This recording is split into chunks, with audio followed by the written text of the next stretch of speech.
You're listening to the Music Tech Teacher podcast, episode number 46.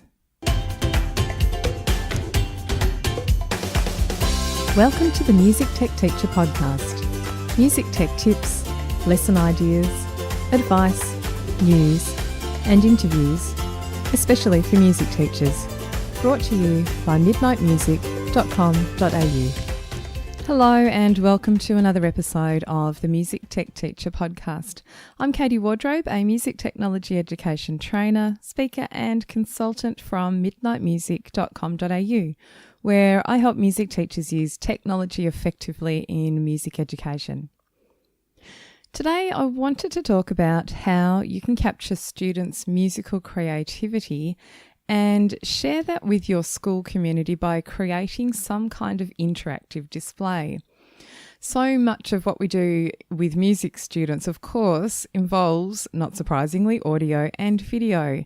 And audio and video work so well in music because you can capture student performances and compositions and other creative projects. Now, examples might include a recording from a software program, so where students have done some songwriting or a performance of some sort. It could be an audio version of a notation file, so if the students have created some kind of score, they can of course turn that into an audio file once they're done. It could also be audio and or video recordings of informal student performances in class time, or also video recordings of public performances that they've done as well. It's really nice to display photos from performances, or maybe even a copy of a score that a student's produced, or even an image that represents a composition that they've worked on. But the missing piece with those displays is the ability to hear the composition or hear and see the student performance. So I wanted to share in the next couple of episodes, I'm going to share 2 ways that you can actually make interactive wall displays that will allow parents and teachers and other students to see and hear your students in action. So it's a great way to show off what you're doing in class with your students and, of course, what your students are doing. In this episode, I'll share the first way that I'm thinking of, and in the next episode, episode 47, I'll share the second method for creating this interactive display. As usual, you can find all the links to the things that we talk about on the show notes page for this episode at midnightmusic.com.au/46. The first way you can create an interactive display is to use QR codes. Now, QR codes have been around a long time and you are probably familiar with them even if you're not quite sure when I mention what they are. It's basically like a square-shaped scannable code, kind of like a barcode, but it's not a barcode. It doesn't have stripes along it. It has kind of like a pattern code in a square shape usually.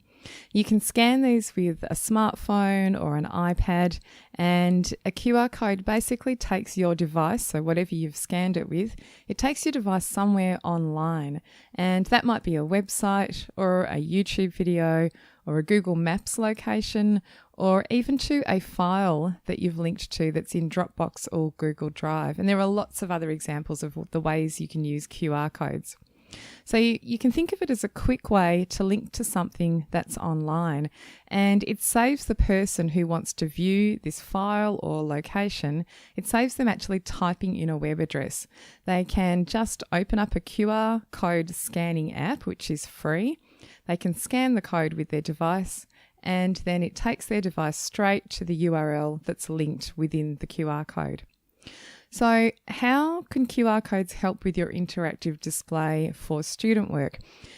If you can imagine perhaps walking up to a wall display, might be one that's outside your classroom or something that's inside your classroom even, and it might show some scores that students have of songs that they've written. Now, you could put a QR code next to each of the scores, and a parent might come along or another student, and they can scan that code that's next to the child's score, and their device will be taken to a recording of the student singing their song. So the key here is that the recording of the student singing is a file, an MP3 file, that lives online somewhere. Another example might be that students create perhaps a 12-bar blues piece in something like GarageBand on the iPad. They could take a screenshot of the GarageBand screen just so that you've got something visual to put on your wall, and they can print that out for display. And then once again, you can put a QR code on the picture or next to the picture. And when that QR code is scanned, it takes the person who's looking at the picture straight to the GarageBand recording of the blues piece. So it doesn't even need to be an audio recording of a student. It could be a recording that's produced by an app like GarageBand. Now, you might be thinking, how does this work and how can I make it happen in my classroom? It's actually not that hard. I'm going to talk through some basic steps. I'll link to more detailed instructions. It's kind of hard to describe them in this audio format that the podcast is, but I'll talk through the process because it really is not very hard. So to make your QR code and to link it to something, basically you need to have the content first. So the content is the video or audio file or whatever it is that the student's performing in, the student work, and you need to put that somewhere online. Now, there's a few different options for putting it online, and this could be that you upload it to somewhere. If it's a video, you could upload to YouTube, of course. You can make it private if you need to do that for your school privacy policy. If it's an audio file, just say a student singing, you could just put it simply into a Dropbox folder or into Google Drive. And then I'm sure you're familiar with the fact that you can grab a link to that file that's within Google Drive or Dropbox. So that's the first step. You basically take the content and you put it online somewhere. You grab the link that is for that content. So you grab the link to the file. You go to a website where you can produce QR codes, and the one I've been using is called QR Stuff. And this is an easy website to follow. Basically, there's kind of like there's 4 or 5 steps. You find the thing, you identify the thing it is that you're linking to. So if it was something in Dropbox, you can click a thing which says it's a Dropbox file. If it's a YouTube video, you can click it's a YouTube video. And then it will give you a box to paste the link in that you've already copied. So you'll paste that in, and then magically on the right-hand side of the screen, a QR code appears. And that's a unique QR code which goes to the thing that you've just linked to. So that's all you need to do. You put your content somewhere online, you copy the link to it, you paste the link into the QR Stuff website, and the QR code is generated. Now, the last piece of the puzzle is that you need to download that QR code. And when you do that, it's just an image file. It's a .png file. You can download it it'll basically go to your downloads folder, and my advice is to rename it straight away because it will be given a file name with a string of numbers or something really generic and unidentifiable. So my advice is to name it straight away with whatever it is that you're linking to.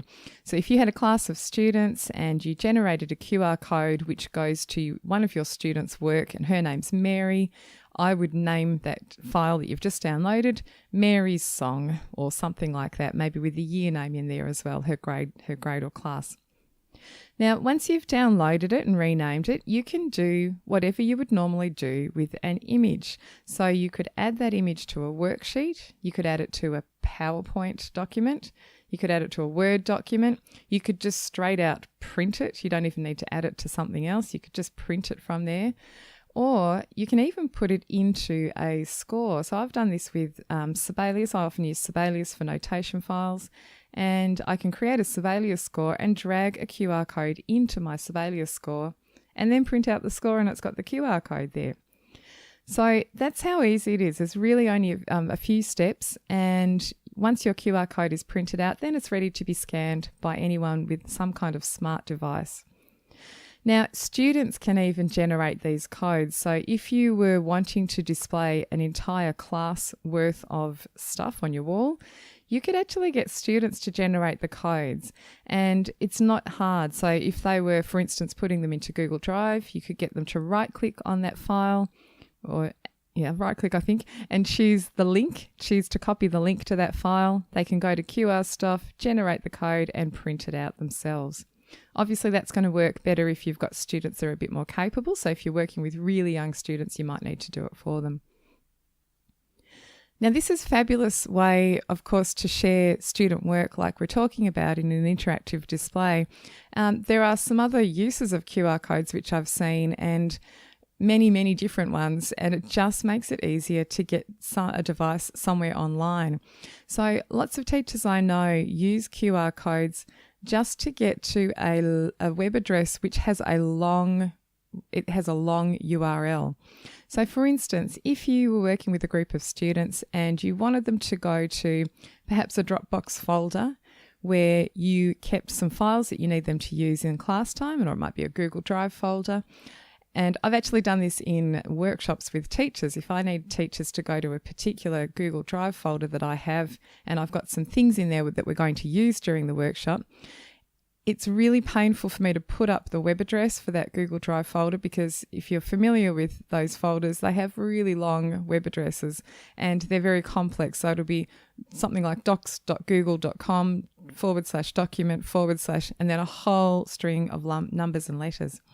So creating a QR code which goes to this particular location means that I don't need all the people in my workshop to type in a web address, which always has the possibility to go wrong. And you can imagine that if you've got a big group of people all trying to type in a web address that's complex, of course, everyone's going to have issues with that. So having a QR code is really good. You can just put the QR code up. I often put it up on my PowerPoint display or Keynote display, and people can just scan the code with their phone or with their iPad, and it takes them straight to the web page, to the assets that we need for this workshop.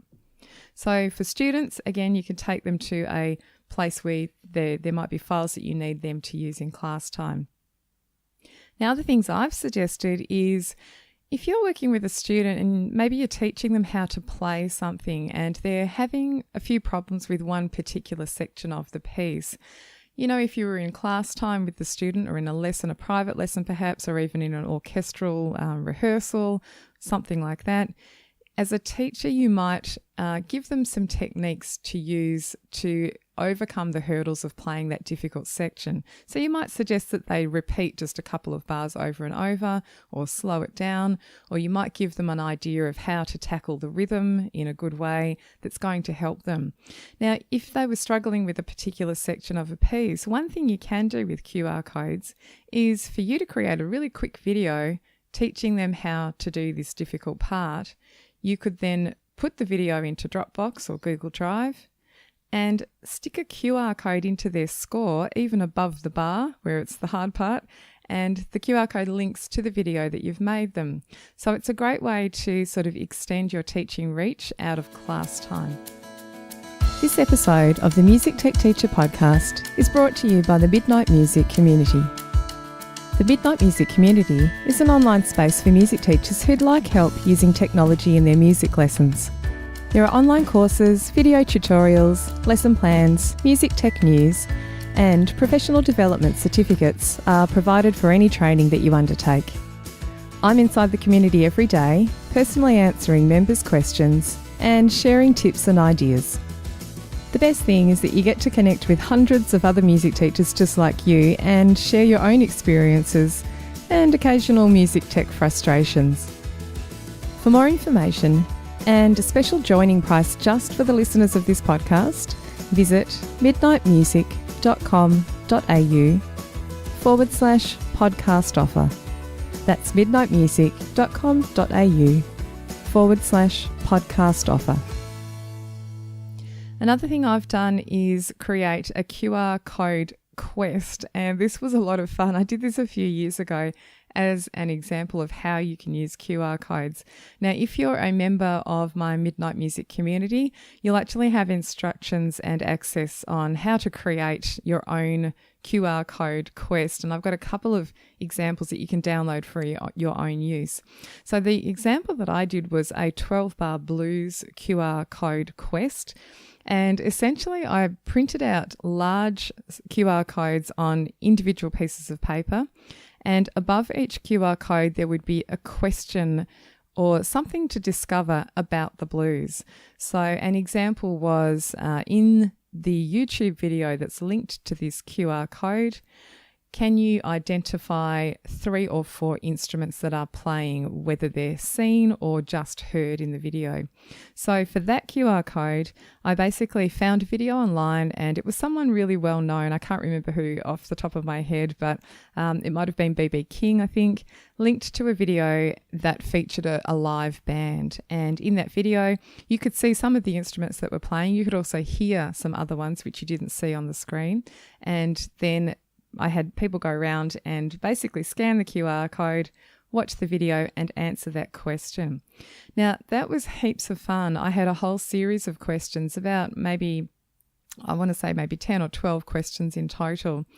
I pinned them up around the room, and I divided the workshop group up into small groups. So they were in pairs or maybe groups of 3. And what they did was take around at least one iPad with them in the group, and they had to go around to each of those QR codes and answer each of the questions that had, the information on the QR code there. So one of the other questions involved, I think the question that I phrased was, this location is a very famous place for the birth of the blues. And basically that QR code actually linked to a Google Maps location, and so it was Memphis.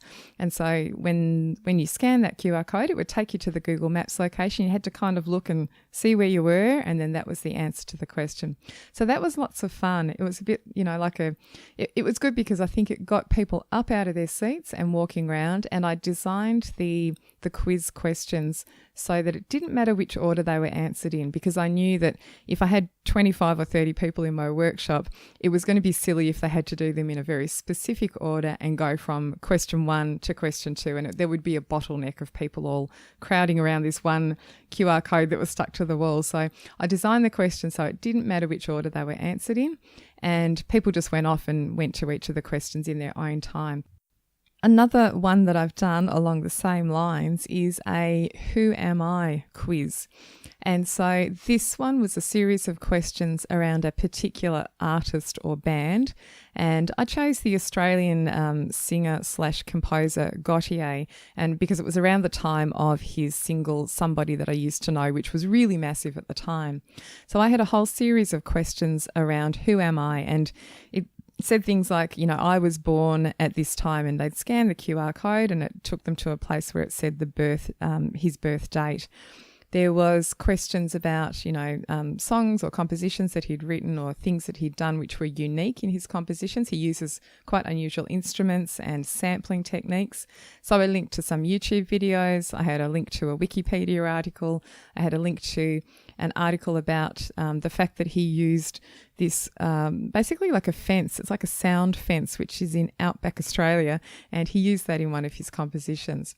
So all of those things led up to people discovering that who the artist was that they were trying to learn about. So it was a great way to introduce a history type topic, which, may in other times be a little bit dry, and it was a great way to just introduce that, get people moving around the room, and lots of fun.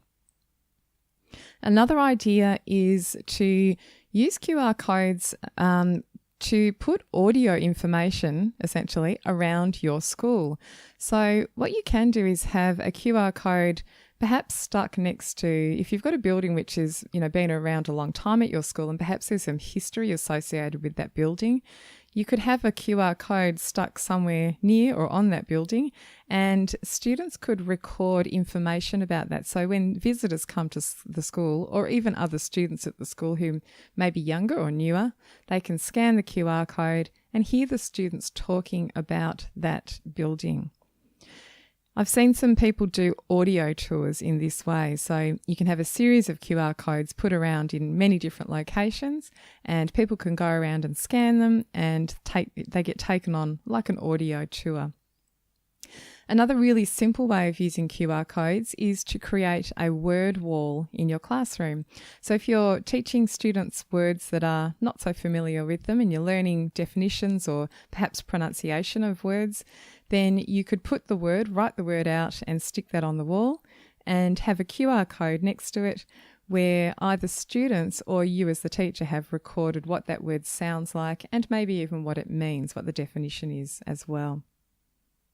So that's QR codes. I've been using them a lot on and off over the years. And one way that I use them, well, the most frequent way that I use them is in presentations. I'll put a QR code into my slides, my presentation slides, and it's for people watching the presentation or the workshop to scan so that they get taken to the page on my website where I've got notes to download for that workshop.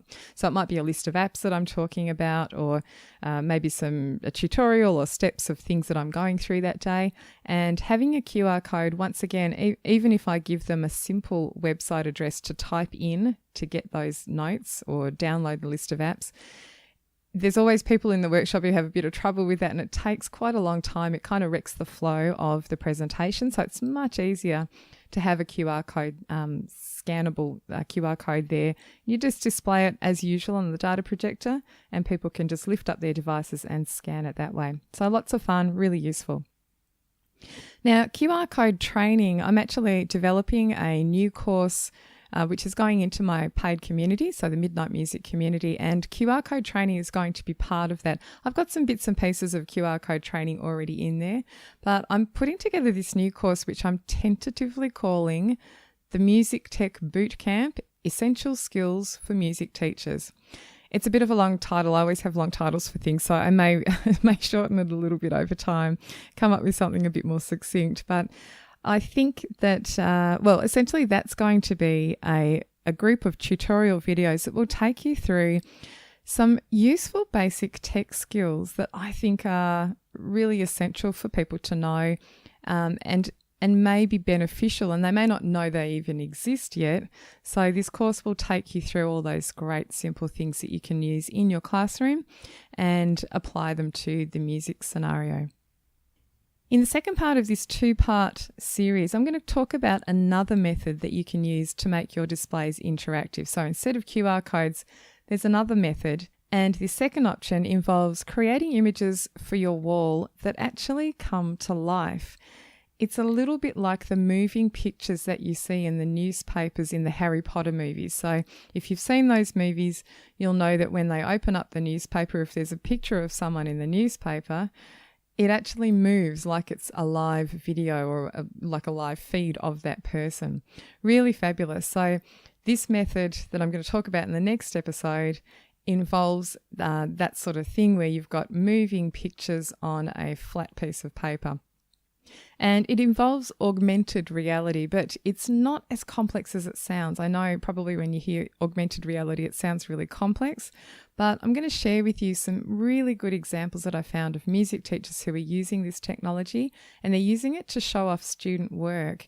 And I'll talk through the method for creating those too. As I said, it's not too hard. One of the other things that this technology is really useful is for flipping your classroom as such. So you can use this technology to kind of get into the flipped classroom model. So I'm going to talk through all of that in the next episode. And once again, when that episode is published, I'll also give some links to examples that are online and other information so that you can create your own. That's it for today's show. So if you'd like more help using technology, I'd love you to come and join me inside the Midnight Music community. If you'd like more information about the community and a special offer for podcast listeners, go to midnightmusic.com.au/podcast offer. The Music Tech Teacher podcast is hosted by me, Katie Wardrobe.